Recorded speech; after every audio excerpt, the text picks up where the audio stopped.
La décision de principe du Kremlin de procéder à une mobilisation massive après les élections à la Douma d'État en septembre a déjà été prise. Le député de la Douma d'État de la Fédération de Russie, Andrei Gouroulev, ancien membre du Comité de la Défense et de la Sécurité, a officiellement déclaré qu'une nouvelle mobilisation serait annoncée en Russie à l'automne. En raison de la situation difficile sur le front ukrainien, de l'échec de l'offensive hiverno-printanière et des lourdes pertes. Dans le même temps, un certain nombre de responsables européens estiment que le Kremlin pourrait effectivement être contraint de procéder à une deuxième mobilisation forcée dans les prochains mois si les pertes élevées sur le front ukrainien persistent. Et aussitôt, l'Institut d'études de la guerre de Washington indique que la Russie perd déjà le contrôle des territoires en Ukraine pour le deuxième mois consécutif. De plus, si en avril les pertes nettes des territoires précédemment occupés s'élevaient à 116 km² à la fin du mois de mai, ce chiffre a atteint 281 km². Autrement dit, la tendance pour la Russie est tout simplement effrayante. C'est pourquoi Vladimir Poutine s'empresse soit de forcer l'Ukraine à capituler par des attaques de missiles, soit d'annoncer une mobilisation, mais seulement après les élections de septembre. Bref, analysons la situation. Je suis Alexei Pichi, discutons de ce sujet. Merci de vous abonner avant de commencer. À cette chaîne, mettez un like à cette émission et écrivez n'importe quel commentaire sous cette vidéo. De plus, abonnez-vous à ma chaîne Telegram Pichi News, le lien se trouve dans la description de cette vidéo. Ainsi, à Moscou, ils ont officiellement reconnu qu'à l'automne, une nouvelle mobilisation serait annoncée en Russie en raison de la situation difficile sur le front ukrainien, de l'échec de l'offensive hivernale et printanière et des lourdes pertes. Cette déclaration a été faite par le député de la Douma d'État de la Fédération de Russie, Andrei Gouroulev, ancien membre du Comité de la Défense et de la Sécurité. Je vais citer ses propos de sa chaîne Telegram. En ce moment, dans les coulisses et les hautes sphères, on parle activement de la nécessité d'une nouvelle mobilisation à grande échelle. De plus, des personnes bien informées disent donc qu'une décision de principe a déjà été prise à ce sujet et que la mobilisation aura lieu à l'automne. Selon Gouroulev, cependant, une telle décision ne mènera pas à une percée si le problème des drones n'est pas résolu.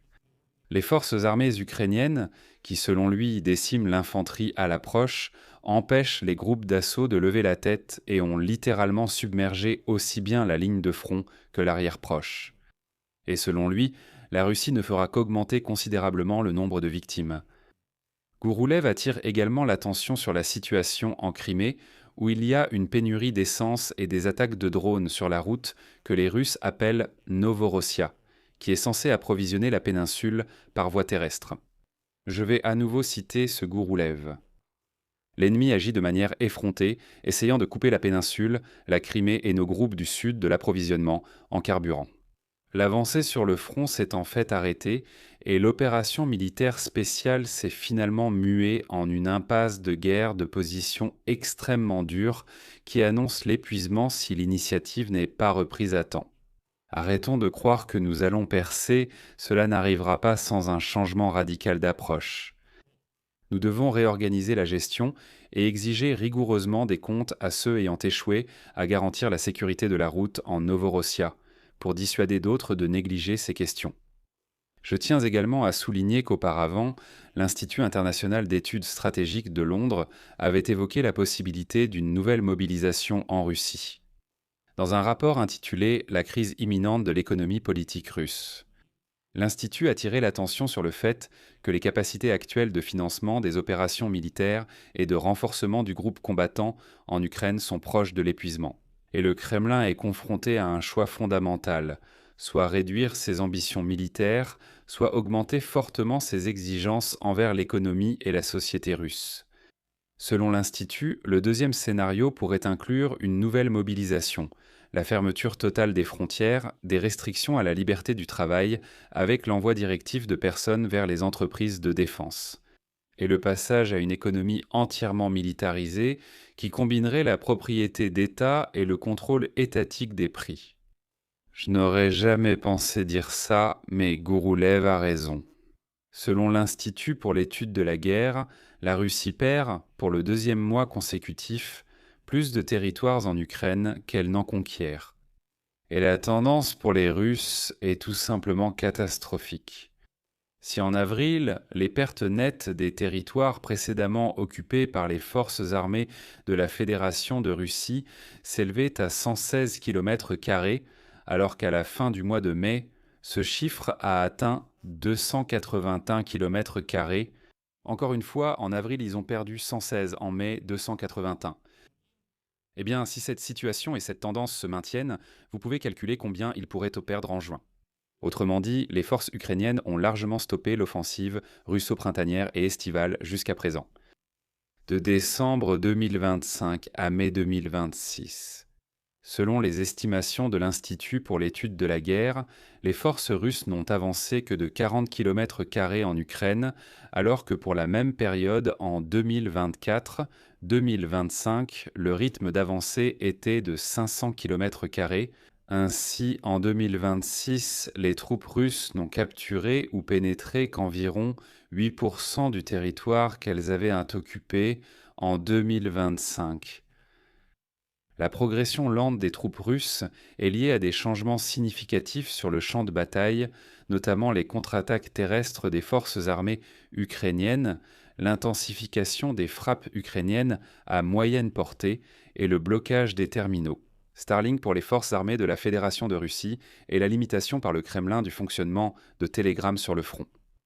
La réduction du territoire sous contrôle russe est constatée pour la première fois depuis 2023, lorsque les forces armées ukrainiennes ont lancé une contre-offensive. Au cours des 2 derniers mois, les militaires russes ont perdu presque toutes les terres qu'ils avaient conquises depuis le début de cette année. Mais il semble que le député Gourouliov ait laissé échapper l'information. Parce qu'ensuite, ce même Gourouliov, apparemment, a cuvé. Eh bien, comme n'importe quel Russe qui, tu sais, boit de la vodka tous les jours. Les Russes vont affluer pour commenter « Quel stéréotype, nous ne buvons pas de vodka. Pourtant, vous buvez de la vodka, portez des laptis et êtes des êtres primitifs. » Donc excusez-moi, je me suis égaré. Gourouliov a expliqué le poste dans lequel il est question d'une impasse totale sur le front ukrainien et d'une mobilisation en préparation, par le vol de son compte Telegram. Une mobilisation des Russes à l'automne. Sur sa chaîne, déjà dans la messagerie Max, le député Gourouliov a écrit que les textes publiés sur son compte Telegram étaient diffusés par des ennemis et il a qualifié ce qui s'est passé de provocation. Il ne nie pas avoir écrit, il dit seulement que son compte Telegram a été piraté. Pourtant, ce post circule partout et tout le monde affirme « Voilà ce qu'a déclaré Gourouliov ». Et dans cette situation, un certain nombre de responsables officiels européens estiment également que le Kremlin pourrait être contraint, dans les prochains mois, de procéder à une seconde mobilisation forcée si les pertes élevées sur le front ukrainien persistent. Et elles persistent. Selon les interlocuteurs du Washington Post, en Europe, la période possible de mobilisation serait après les élections à la Douma d'État prévues en septembre. Mais tous ne partagent pas ce point de vue. D'autres responsables européens estiment que le Kremlin préférera plutôt mettre la campagne militaire en pause que de prendre une décision politiquement risquée. Je vais maintenant citer le Washington Post. La mobilisation de 2022 a fait chuter la cote de popularité de Vladimir Poutine et le soutien à la guerre dans la société, et a également provoqué la fuite à l'étranger de centaines de milliers de Russes. La Russie pourrait faire une pause car il devient impossible de maintenir la guerre sous sa forme actuelle. Le Kremlin est confronté à un choix fondamental. Soit réduire ses ambitions militaires, soit augmenter radicalement les exigences envers la société et l'économie. Mais dans tous les cas, la Russie n'obtiendra plus la victoire tant rêvée par ces Russes sauvages et mal lavés. Je vais m'arrêter ici. Donnez votre avis et vos conclusions dans les commentaires sous cette vidéo. Abonnez-vous à la chaîne, cliquez sur la cloche et n'oubliez pas de mettre un like. C'est tout pour aujourd'hui. Prenez soin de vous, au revoir à tous.